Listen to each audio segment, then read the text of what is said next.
एक समंदर के बीच बहुत सुंदर टापू था। चारों तरफ पानी से घिरा हुआ, हरियाली से लहलहाता एक सुंदर टापू, जहाँ छत्र कबीले के लोग रहते हैं। उसी कबीले में एक लड़की मिली अपने बाबा के साथ खुशी खुशी रहती थी। मिली बहुत चंचल और समझदार लड़की थी। उस टापू के एक छोर पर एक दानव रहता था, जो कि बहुत विशालकाय और ताकतवर था। उसे अपनी ताकत पर बहुत घमंड था। वो पूरे टापू पर अपना राज चाहता था और अपनी मनमर्जी करता था। बचाओ, बचाओ। टापू पर सब कबीले वाले दानव से छुटकारा चाहते थे। कबीले के लोग समुद्र से मछलियाँ पकड़कर अपना और अपने परिवार का गुजारा करते थे।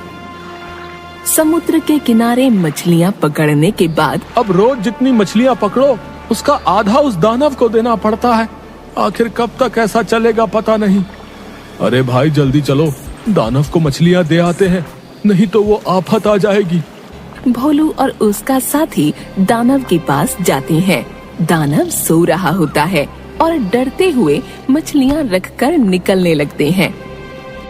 दानव भोलू को पीछे से गले से पकड़कर उठा लेता है।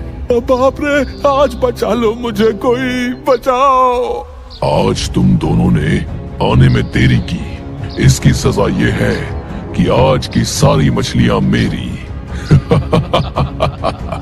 ये बोलकर दानव ने भोलू को ऊंचाई से नीचे फेंक दिया। अरे बाप रे, मर गया। मेरी तो कमर ही टूट गई। भोलू लंगड़ाते हुए और उसका साथी उसे संभालते हुए दोनों उस जगह से निकलते हैं। सारे कबीले वाले मिलकर विचार करते हैं कि कैसे इस दानव से छुटकारा मिले। एक दिन सब कबीले वालों ने एक योजना बनाई। उस दानव को आज से कोई मछली नहीं देगा।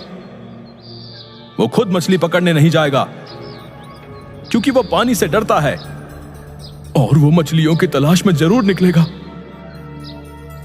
हम एक पिंजरे में कुछ मछलियां रख देंगे। जैसे ही वो मछली खाने पिंजरे में जाएगा, पिंजरा बंद हो जाएगा। जैसा कबीले वालों ने योजना बनाई, ठीक वैसा ही हुआ। आखिरकार वो दानव पिंजरे में बंद हो गया। भोलू जंगल के रास्ते कहीं जा रहा था। अचानक दानव के पिंजरे के पास वह आ पहुंचा और दानव को देखकर झट से एक पेड़ के पीछे छिप गया। जान बची, अच्छा हुआ उसने मुझे नहीं देखा। दानव ने भोलू को देख लिया था, बिल्कुल भोला बनकर। अरे भोलू भाई, आप यहाँ आए, बहुत खुशी हुई आपको देखकर।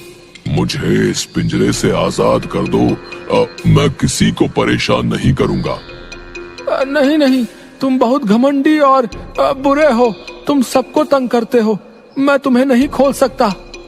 एक सप्ताह से भूखा हूँ, कुछ नहीं खाया। अब तो कुछ पलों का मेहमान हूँ। सोचा आजादी से पिंजरे के बाहर दो चैन की सांस ले लूं। बेचारा मरने वाला है, इसकी आखिरी इच्छा पूरी कर देता हूँ। अच्छा, ठीक है भाई, खोलता हूँ। भोलू पिंजरे का लगा कुंडा खोल देता है और दानव बाहर आ जाता है। कितने बड़े बेवकूफ हो तुम भोलू। तुमने सोच भी कैसे लिया कि मैं तुम्हें जिंदा जाने दूंगा।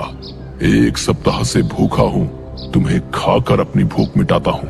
अरे ऐसा मत करो, मैंने तुम्हारी मदद की और तुम मुझे खाना चाहते हो, यह बुरी बात है। देखो, मुझे जाने दो।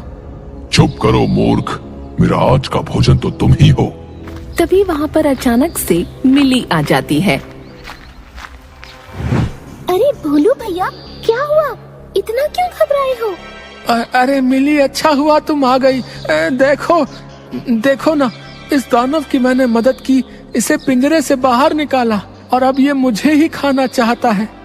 मिली सारा माजरा समझ गई कि भोलू भैया ने गड़बड़ कर दी है। अरे भोलू भैया, आप भी क्या बात कर रहे हैं? इतना बड़ा दानव इस छोटे से पिंजरे में कैसे आ सकता है? नहीं मिली, इसी पिंजरे में बंद था ये, मैंने इसे खोला। पर मुझे बताओ तो कि इतना सा ये पिंजरा है और दानव इतना बड़ा, भला कैसे फिट आएगा इसमें? चुप करो तुम दोनों। एक तो भूख से बेहाल हो रहा हूँ, ऊपर से तुम दोनों की बकबक में इसी पिंजरे में बंद था। इस मूर्ख ने ही मुझे आजाद किया। चलो अब मुझे इसे खाने दो। अरे दानव जी, आप भी भोलू भैया की तरह बेवकूफी की बातें कर रहे हो। भला पिंजरे में आप कैसे आ सकते हैं? देखो मूर्खों, ऐसे बंद था मैं, ऐसे। इतने में मिली झट से पिंजरे का कुंडा लगा देती है। ये क्या किया तुमने? खोलो मुझे, बाहर निकालो मुझे। अब तुम बंद रहो इसी पिंजरे में। मिली और भोलू दोनों खुशी खुशी वहाँ से चले गए।